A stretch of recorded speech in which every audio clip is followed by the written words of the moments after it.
Welcome back. During the month of October, it's supposed to be the start of this season called fall. Leaves falling, temperatures dropping in the 60s, some frost. But oh no, not in Denver. Sunny skies and record highs have turned October into one of the summer months.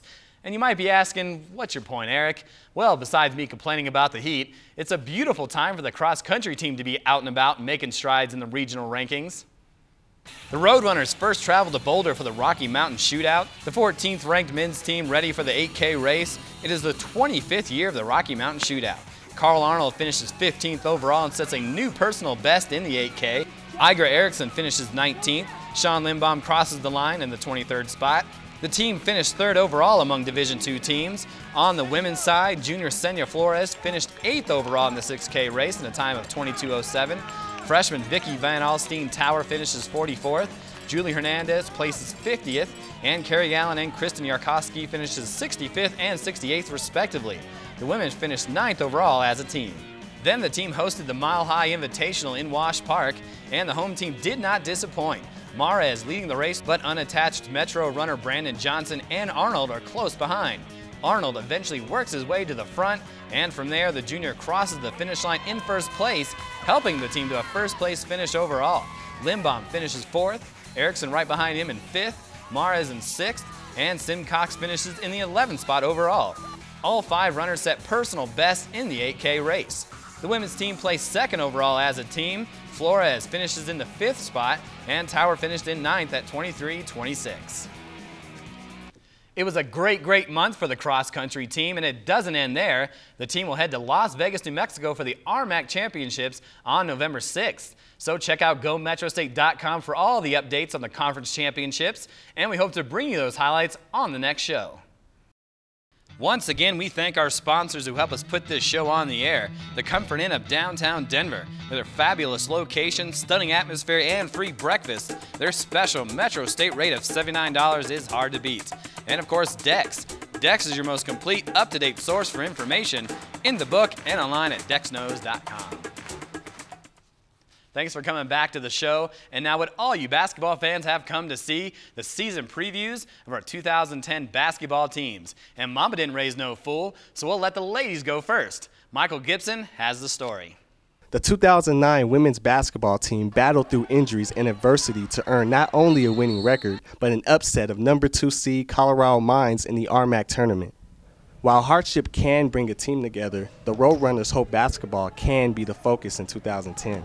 It's awesome. I mean, all the girls are great. We get along. No, there's no drama. There's no anything. Everyone's just here to play basketball, to get things done, to work hard to win that national championship. All of us get along with each other. It's good. We're intense. Their enthusiasm is there, and everyone's just ready to play. And it's going to be a tough season, but we're going to rise to the challenge, that's for sure. But this year's team isn't without its own headlines. Last year's coach, Linda Lappy, moved on to Division I, and former University of Tennessee standout Tanya Javi takes over the team. Javi spent the previous 4 seasons coaching at the University of San Francisco and brings a wealth of experience to the court. And so I'm not going to be extremely different from Lappy, but have evolved a little bit with a few things, probably talking a little bit more about offense. We now still stressing the defense, but with new group and all that, we want to get right into our offense. 6 new players become Roadrunners for the new season, but the story of an old friend might be the difference in how this one plays out. I'm so excited to have my last year here. My 2 years here were great, and I just can't wait to finish it up and play for Coach Javi because I really enjoy playing for her so far. Besides her talent, I mean, you can always talk about her talent, but her experience. She's been through a lot of things in her since she was 18 and now she's 25, but you have a 25-year-old who brings a lot of different experiences. The game of basketball demands height. Last year's team came up short when battling taller teams, but with 3 players standing at 5'11", 6 foot, and 6'3", stature shouldn't be an issue this season. You know, it's really going to help our outside game, I think. Last year it was all outside and it was hard to get it in and out, and I think this year it's going to create a lot more space if we can get it in and they can kick it out and we can get it back in. It's going to help with our rebounding. Change is never an easy transition, but the 2010 Roadrunners embrace it, knowing success will be the end result. For the Roadrunner Review, I'm Michael Gibson. Thanks, Michael. Don't forget you can check out every home basketball game this year on the Metro State Broadcast Network. You can go to the schedule page on GoMetroState.com, click on the live video feed for the American One website, and check out all the high-flying Metro State basketball action. And don't forget to mark your calendars for February 19th. It will be Alumni Recognition Day, along with Metro State's Hall of Fame induction ceremony. You can also stick around for the basketball doubleheaders versus New Mexico Highlands. Former Metro State student-athletes will be honored, and you can catch some great basketball while you're here. Visit GoMetroState.com for details.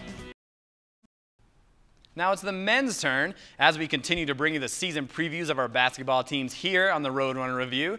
The Roadrunners are one of the most storied programs here on campus, and they bring a ton of success from reaching the NCAA tournament 12 times in the past 13 years to, of course, their 2 Division II national championships. The men's basketball team have been kings of the conference the past 2 years. They have won 32 RMAC games, won the East Division twice, and have brought home 2 RMAC tournament titles back to downtown Denver. But the road to stay atop the conference may not be so easy for the 2010 Roadrunners. The journey starts at the top, where Derek Clark takes over for Brandon Hayes, the Runners coach the past 4 seasons. But Clark is a former Roadrunner himself, sitting next to Mike Dunlap during their national championship runs. It's good. It's been fun to work with these guys and start putting some system stuff in. They're picking it up. He brought a lot of energy. Every day he brings it 100%. He's never came in here and just been down. He's always going to give it to us straight up, and he's going to push us, even if we don't want to be pushed. Metro State lost a lot of leadership from their back-to-back conference title teams, but Coach Clark says those men will come to the forefront as the season progresses. I think, AJ is definitely a candidate for that. Reggie could probably step into that slot. It's a process, though. It's too early to tell right now. I got to get vocal, and I got to be a leader on and off the floor. Once again, I got these younger guys following me. So actually the whole team following me and stuff, me and AJ, so we just got a bigger role to fill. The team currently runs 10 players, and in a season where injuries and fatigue are imminent, the team has to fight in practice now and condition themselves for the long haul.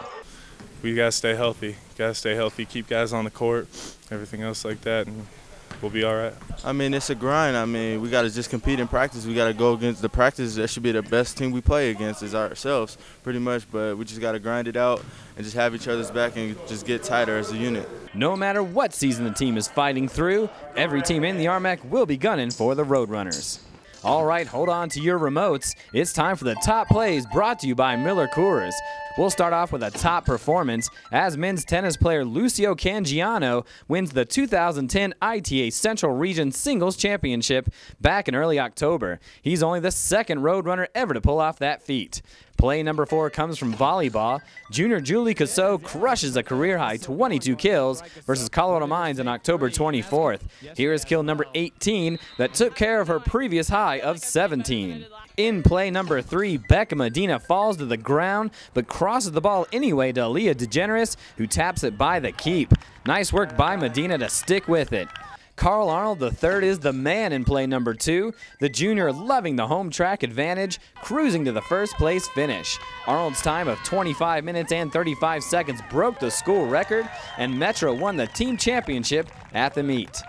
And last but definitely not least, men's soccer, Andrew Mejia places the pass perfectly for either Emery or Bertini, and the RMAC Player of the Year easily beats the keep, and on the celebration with Crawford, so fresh, so clean. Well, that does it for the plays of the month. It was brought to you by Miller Coors, and Miller Coors wants everyone to remember to drink responsibly. Woo, what a show. We covered a lot of ground, and we want to say thanks for joining us, and tune in next month for more high-flying Metro State action. For the Roadrunner Review, I'm Eric Lansing.